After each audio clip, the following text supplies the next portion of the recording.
Bah, on va dire comme moi, ça m'a un peu calmé. On va dire par rapport à ma personnalité, à ma manière d'être dans la vie de tous les jours.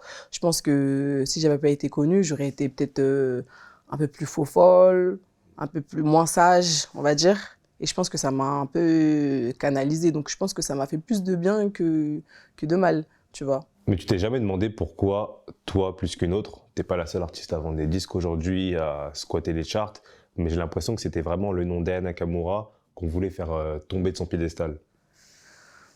Bah après, je sais pas. Moi, je suis pas dans la tête des gens. Ok. Mais de ce que moi, je vois enfin, de mon ressenti, moi, je dirais déjà, je suis une meuf je viens de la cité.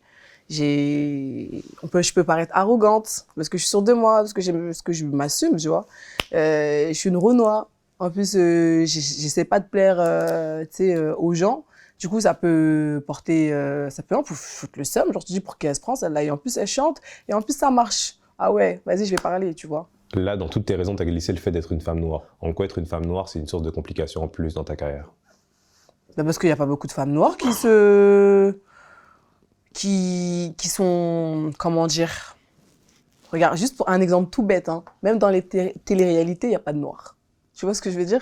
Même dans des trucs comme ça, tout bébête, là, il n'y a pas de noirs. Juste pour te montrer, alors, à la télé française, dans les trucs sportifs, c'est vraiment, tu les vois partout. Mais quand c'est musicalement, pour être représenté et tout, quand c'est une femme noire, c'est dur. Quand t'es une femme noire, c'est dur.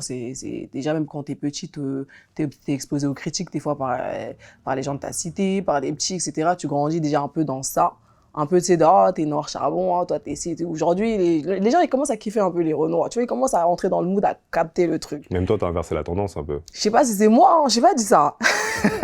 J'ai pas dit ça, hein. Mais moi, je dis juste que quand t'es une femme noire, t'es déjà préparée à à ce que moi je vois. En tout cas, moi, ça me choque pas, tu vois. Il y a des trucs aujourd'hui, je suis humaine, tu vois, ça peut faire mal. Découvrez la revue criminelle de Max Guys. Amateur de true crime, cette revue est faite pour vous. Max Guys vous plonge dans les affaires criminelles les plus marquantes avec des analyses poussées, des détails inédits et une narration captivante. Que vous soyez passionné par les cold cases, les grandes enquêtes ou les profils des criminels les plus célèbres, cette revue vous tiendra en haleine du début à la fin. Ne passez pas à côté. Procurez-vous votre exemplaire dès maintenant en cliquant sur le lien en bio.